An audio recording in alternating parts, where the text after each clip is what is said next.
ಅರ್ಧ ಹೋಳು ತೆಂಗಿನಕಾಯಿ ಜೊತೆಗೆ ಸ್ವಲ್ಪ ಗೋಧಿ ಹಿಟ್ಟಿದ್ರೆ ಸಾಕು ತುಂಬಾ ರುಚಿಯಾಗಿರೋಂತಹ ಒಂದು ಸ್ವೀಟ್ ರೆಸಿಪಿನ ಮಾಡ್ಕೊಳ್ಬೋದು. ಈ ಸ್ವೀಟ್ ಮಾಡ್ಕೊಳ್ಳೋದಕ್ಕೆ 4 ಬಟ್ಲು ತೊಗೊಂಡು ಎಣ್ಣೆನ ಹಚ್ಕೊಂಡಿದ್ದೀನಿ. 4 ಬಟ್ಲಿಗೆ ಎಣ್ಣೆ ಹಚ್ಕೊಂಡು ಸ್ವಲ್ಪ ಗೋಧಿ ಹಿಟ್ಟನ್ನು ಸ್ಪ್ರೆಡ್ ಮಾಡಿ ಈ 4 ಬಟ್ಲನ್ನ ರೆಡಿ ಮಾಡಿ ಇಟ್ಕೊಂಡಿದ್ದೀನಿ. ಅದು ಅರ್ಧ ಬಟ್ಲು ಸಕ್ಕರೆಗೆ 2 ಏಲಕ್ಕಿ ಹಾಕಿ ಮಿಕ್ಸಿನಲ್ಲಿ ಪೌಡ್ರ್ ಮಾಡಿ ಇಟ್ಕೊಳ್ತಿದ್ದೀನಿ. ಈ ಸ್ವೀಟ್ ಮಾಡೋಕ್ಕೆ ಮುಂಚೆ ನೀವು ಇದೆರಡು ಕೆಲಸ ಮಾಡಿಟ್ಕೊಂಡ್ರೆ ಸ್ವೀಟ್ನ ಬೇಗ ರೆಡಿ ಮಾಡ್ಕೊಳ್ಬೋದು. ಒಂದು ಬಟ್ಲಿಗೆ ಒಂದು ಅರ್ಧ ಬಟ್ಲಷ್ಟು ಗೋಧಿ ಹಿಟ್ಟು, ಒಂದು ಅರ್ಧ ಬಟ್ಲಷ್ಟು ಚಿರೋಟಿ ರವೆ ತೊಗೊಂಡಿದ್ದೀನಿ. ಚಿರೋಟಿ ರವೆ ಇಲ್ಲಾಂದರೆ ನೀವು 1 ಬಟ್ಲಷ್ಟು ಗೋಧಿ ಹಿಟ್ಟನ್ನೇ ತೊಗೊಳ್ಬೋದು. 1/4 ಬಟ್ಲಷ್ಟು ತೆಂಗಿನಕಾಯಿ ತುರಿ ತೊಗೊಂಡಿದ್ದೀನಿ. ತೆಂಗಿನಕಾಯಿ ತುರಿಲಿ ಬಿಳಿ ಭಾಗ ಮಾತ್ರ ತೊಗೊಂಡಿದ್ದೀನಿ. ಅರ್ಧ ಬಟ್ಲು ಸಕ್ಕರೆನ ಪುಡಿ ಮಾಡ್ಕೊಂಡಿದ್ವಲ್ವ, ಅದನ್ನು ಬಟ್ಲಿಗೆ ಹಾಕ್ಕೊಂಡು ಒಂದು ಸಲ ಚೆನ್ನಾಗಿ ಹಾಗೆ ಮಿಕ್ಸ್ ಮಾಡ್ಕೊಳ್ತಿದ್ದೀನಿ. ಒಂದು ಅರ್ಧ ಬಟ್ಲಷ್ಟು ಹಾಲು ತಗೊಂಡು ಚೆನ್ನಾಗಿ ಮಿಕ್ಸ್ ಮಾಡಿಕೊಂಡು ಹಿಟ್ಟನ್ನು ಹದವಾಗಿ ಕಲಿಸ್ಕೊಳ್ಬೇಕು. ಯಾವ ಹದಕ್ಕೆ ಹಿಟ್ಟು ರೆಡಿ ಆಗಬೇಕಂದ್ರೆ ಇಡ್ಲಿ ಹಿಟ್ಟಿನ ಹದಕ್ಕೆ ರೆಡಿ ಆಗಬೇಕು. ತುಂಬ ತೆಳುವೂ ಇರಬಾರ್ದು, ತುಂಬ ಗಟ್ಟಿಯಾಗೂ ಇರಬಾರ್ದು. ಅರ್ಧ ಗ್ಲಾಸ್ ಹಾಲು ಹಾಕಿದ್ಮೇಲೆ ಹಿಟ್ಟು ಸ್ವಲ್ಪ ಗಟ್ಟಿಯಾಗಿದೆ ಅಂದರೆ ಸ್ವಲ್ಪ ನೀರನ್ನು ಹಾಕ್ಕೊಂಡು ಮಿಕ್ಸ್ ಮಾಡ್ಕೊಳ್ಳಿ. ಸೇಮ್ ಇಡ್ಲಿ ಹಿಟ್ಟಿನ ಅದಕ್ಕೆ ಕಲಸಿ ರೆಡಿ ಮಾಡಿ ಇಟ್ಕೊಳ್ಬೇಕು. ಹಿಟ್ಟನ್ನು ಚೆನ್ನಾಗಿ ಕಲಿಸ್ಕೊಂಡ ತಕ್ಷಣ ನೀವು ಇದಕ್ಕೆ 1-2 ಸ್ಪೂನಷ್ಟು ತುಪ್ಪ ಹಾಕ್ಕೊಂಡಿದ್ದೀನಿ. ತುಪ್ಪನ ಹಾಗೆ ಕರಗಿಸ್ಕೊಂಡಿದ್ದೀನಿ, ತುಂಬ ಬಿಸಿ ಮಾಡ್ಕೊಂಡಿಲ್ಲ. ತುಪ್ಪ ಇಲ್ಲ ಅಂದರೆ ನೀವು 2 ಸ್ಪೂನು ಎಣ್ಣೆ ಬೇಕಿದ್ರೂ ತೊಗೋಬೋದು. ಇದಕ್ಕೆ 1/4 ಟೀ ಚಮಚದಷ್ಟು ಅಡುಗೆ ಸೋಡಾ ಹಾಕ್ತಿದ್ದೀನಿ. ಇದು ಬೇಕಿಂಗ್ ಸೋಡಾ ಅಲ್ಲ, ಮಾಮೂಲಿ ದೋಸೆ ಇಡ್ಲಿಗೆ ಹಾಕ್ತೀವಲ್ಲ ಅಡುಗೆ ಸೋಡಾ 1/4 ಟೀ ಸ್ಪೂನ್ ತೊಗೊಳ್ಳಿ. ಅದ್ರ ಮೇಲೆ ಸ್ವಲ್ಪ ನಿಂಬೆಹಣ್ಣು ಹಾಕ್ಕೊಂಡು ಚೆನ್ನಾಗಿ ಮಿಕ್ಸ್ ಮಾಡಿಕೊಂಡು ನೀವು ಮಿಕ್ಸ್ ಮಾಡಿದ ತಕ್ಷಣ ಈ ಬಟ್ಲಿಗೆ ಹಾಕಿ ಬೇಯಕ್ಕಿಡಬೇಕು. ಅಡುಗೆ ಸೋಡಾ ಹಾಕಿ ಸ್ವಲ್ಪ ಹೊತ್ತಿಟ್ಟರೆ ಸ್ವೀಟು ಅಷ್ಟು ಚೆನ್ನಾಗಿ ಬರೋದಿಲ್ಲ.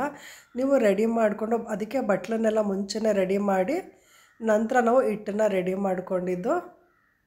ಈಗ ಎಲ್ಲ ಬಟ್ಲಿಗೂ ಪೂರ್ತಿಯಾಗಿ ಹಾಕ್ಕೊಳ್ಬೇಡಿ, ಸ್ವಲ್ಪ ಕಮ್ಮಿ ಇರಲಿ, ಅದು ಸ್ವೀಟು ಉಬ್ಬಿ ಬರುತ್ತೆ. ಬೆಂದ ನಂತರ ಅದು ಉಬ್ಬಿ ಬರುತ್ತೆ. 4 ಗ್ಲಾಸ್ಗೆ ಈ ಥರ ಹಾಕ್ಕೊಂಡಿದ್ದೀನಿ. ಮೇಲೆ ಬೇಕಿದ್ರೆ ಸ್ವಲ್ಪ ತೆಂಗಿನಕಾಯಿ ತುರಿ ನಿಮಗೆ ಇಷ್ಟ ಇದ್ದರೆ ಹಾಕ್ಕೊಳ್ಳಿ, ಇಲ್ಲಾಂದರೆ ಬೇಡ. ಸ್ವಲ್ಪ ನಿಮ್ಮ ಮನೇಲಿ ಯಾವ ಡ್ರೈ ಫ್ರೂಟ್ಸ್ ಇರುತ್ತೆ ಆ ಡ್ರೈ ಫ್ರೂಟ್ಸ್ನ ಮೇಲೆ ಹಾಕ್ಕೊಳ್ಳಿ. ಡ್ರೈ ಫ್ರೂಟ್ಸ್ನ ಹಾಗೆ ಸ್ವಲ್ಪ ತರಿಯಾಗಿ ಪುಡಿ ಮಾಡಿಕೊಂಡು ಮೇಲೆ ಹಾಕ್ಕೊಳ್ತಿದ್ದೀನಿ. ಈಗ ಸ್ವೀಟ್ ಬ್ಯಾಟರ್ ರೆಡಿಯಾಗಿದೆ. ಒಂದು ಅಗಲವಾದ ಪಾತ್ರೆಯಲ್ಲಿ ಸ್ವಲ್ಪ ನೀರು ಹಾಕಿ ಒಂದು ಸ್ಟ್ಯಾಂಡ್ ಇಟ್ಕೊಂಡು ಅದ್ರ ಮೇಲೆ ಒಂದು ತಟ್ಟೆ ಇಟ್ಕೊಂಡಿದ್ದೀನಿ. ಕೆಳಗಡೆ 1 ಗ್ಲಾಸ್ ನೀರು ಹಾಕ್ಕೊಂಡು ಈಗ ಸ್ವೀಟನ್ನು ಜೋಡಿಸ್ಕೊಂಡು ಒಂದು 20-25 ನಿಮಿಷ ಲಿಡ್ನ ಕ್ಲೋಸ್ ಮಾಡಿ ಬೇಯಿಸ್ಕೊಳ್ಬೇಕು. 25 ನಿಮಿಷಕ್ಕೆ ಕರೆಕ್ಟಾಗಿ ಹದವಾಗಿ ಬೆಂದಿರುತ್ತೆ. ಈ ಥರ ಒಂದು ಸ್ಟಿಕ್ ಅಥವಾ ಚಾಕು ತೊಗೊಂಡು ಈ ಥರ ಅದನ್ನು ಚುಚ್ಚಿದ್ರೆ ಕಡ್ಡಿಗೆ ಅಂಟ್ಕೊಂಡಿರಬಾರ್ದು, ಸ್ಟಿಕ್ಕಿಗೆ ಅಂಟ್ಕೊಂಡಿರಬಾರ್ದು. ಅಕಸ್ಮಾತ್ ಅಂಟ್ಕೊಂಡ್ರೆ ಇನ್ನೊಂದು 5 ನಿಮಿಷ ಬೇಯಿಸ್ಕೊಂಡ್ರೆ ತುಂಬಾ ಚೆನ್ನಾಗಿ ಸ್ವೀಟ್ ರೆಡಿ ಆಗುತ್ತೆ. ಈಗ ಸ್ಟವ್ನ ಆಫ್ ಮಾಡಿಕೊಂಡು ಸ್ವೀಟ್ನ ಹೊರಗಡೆ ತೆಗೊಂಡು ಒಂದು 5 ನಿಮಿಷ ತಣ್ಣಗೆ ಆಗಕ್ಕೆ ಬಿಟ್ಟು ಚಾಕುನಲ್ಲಿ ಸೈಡನ್ನು ಬಿಡಿಸ್ಕೊಳ್ತಾ ಬಂದರೆ ಸುಲಭವಾಗಿ ಈ ಸ್ವೀಟು ಬಿಟ್ಕೊಳ್ಳುತ್ತೆ. ಬಟ್ಲನ್ನ ನೋಡಿ, ಒಂಚೂರು ಅಂಟಿಲ್ಲ, ಕಿತ್ತೋಗಿಲ್ಲ, ಎಲ್ಲೂ ಕಟ್ಟಾಗಿಲ್ಲ, ಅಷ್ಟು ಚೆನ್ನಾಗಿ ಸ್ವೀಟ್ ರೆಡಿಯಾಗಿದೆ.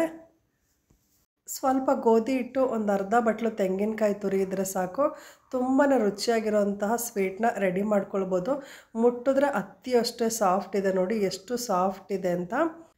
ಚಾಕುವಿಂದ ಕಟ್ ಮಾಡಿ ತೋರಿಸ್ತಿದ್ದೀನಿ ನೋಡಿ, ಎಷ್ಟು ಈಸಿಯಾಗಿ ಕಟ್ ಮಾಡ್ಕೊಳ್ಬೋದು.